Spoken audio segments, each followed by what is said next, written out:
Hello friends, welcome to my channel. ఇవాల్టి recipe palak paratha and simple routine aloo curry. ఇది చాలా easy and చాలా tasty recipe.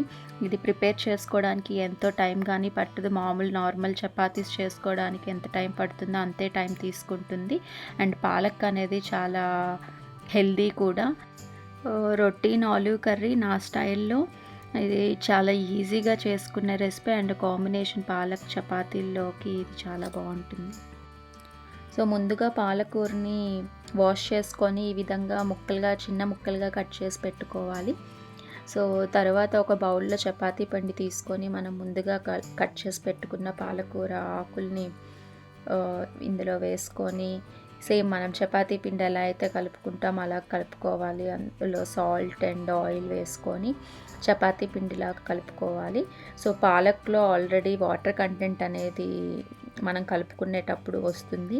So water చూసుకుంటూ కొంచెం వేసుకుంటూ చపాతీ పిండి కలుపుకోవాలి. పిండిని ఒక 30 మినిట్స్ పక్కన పెట్టుకోవాలి. ఇప్పుడు కర్రీకి ఆనియన్స్, టమోటో, ఆలు, పచ్చిమిరపకాయలు, కొత్తిమీర అన్నీ ఈ విధంగా ముక్కలుగా కట్ చేసుకోవాలి. తర్వాత 4 టేబుల్ స్పూన్స్ ఆయిల్ వేసుకొని ఆయిల్ కొంచెం హీట్ ఎక్కిన తర్వాత ఇందులో 1 టేబుల్ స్పూన్ జీలకర్ర, 1 టేబుల్ స్పూన్ ఆవాలు, 1/4 టేబుల్ స్పూన్ మెంతులు వేసి చిటపట్లాడేదాకా వేయించుకోవాలి. సో తర్వాత ఒక ఎండుమిరపకాయ కట్ చేసుకొని వేసుకోవాలి.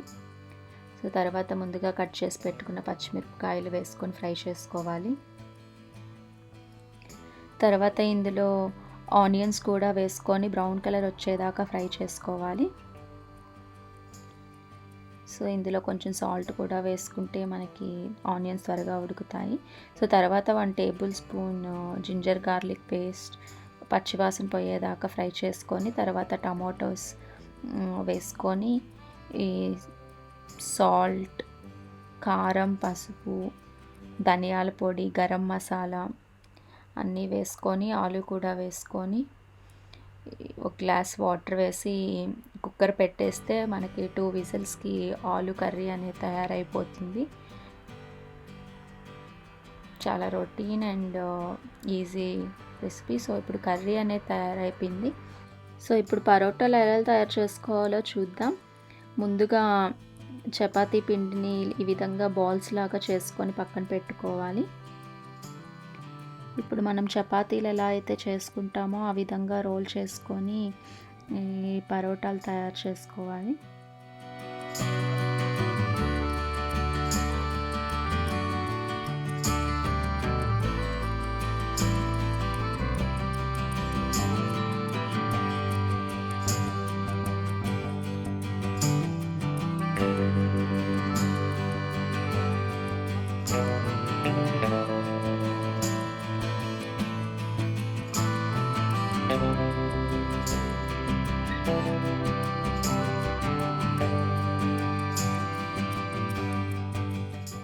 సో ఇలా తయారు చేసుకున్న పరోటాలని ఒక తవా పెట్టి కాల్చుకోవాలి. 2 వైపులా ఎర్రగా వచ్చేటట్టు కాల్చుకొని సర్వ్ చేసుకొని తింటే చాలా టేస్టీగా ఉంటుంది.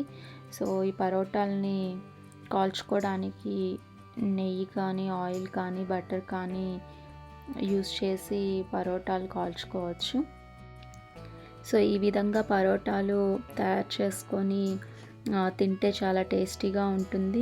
ఇది లంచ్ రెసిపీకి, డిన్నర్ రెసిపీకి బాగుంటుంది. పిల్లలు, పెద్దలు అందరూ ఇష్టపడి తినే రెసిపీ.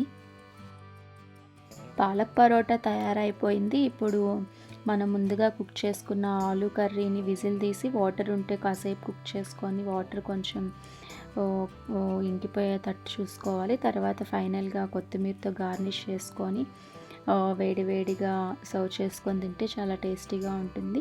సో ఈ విధంగా పాలక్ పరోటా కర్రీతో, ఆలూ కర్రీతో కాకుండా పెరుగుతో కానీ తింటే చాలా టేస్టీగా ఉంటుంది. మీ అందరు కూడా ఈ రెసిపీని ఇంట్లో ట్రై చేయాలని కోరుకుంటున్నాను.